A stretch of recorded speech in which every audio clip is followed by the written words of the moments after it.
If your business trades internationally, it's helpful to be able to set different tax rates to fulfil regional requirements. In this module, learn how to add sales tax rates to your Tidy account. Please note that the multiple tax rates option is only available under certain plans.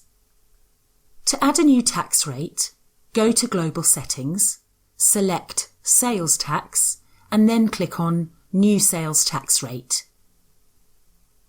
Type in the name and code of the tax rate you want to add, hit Save, and you're done.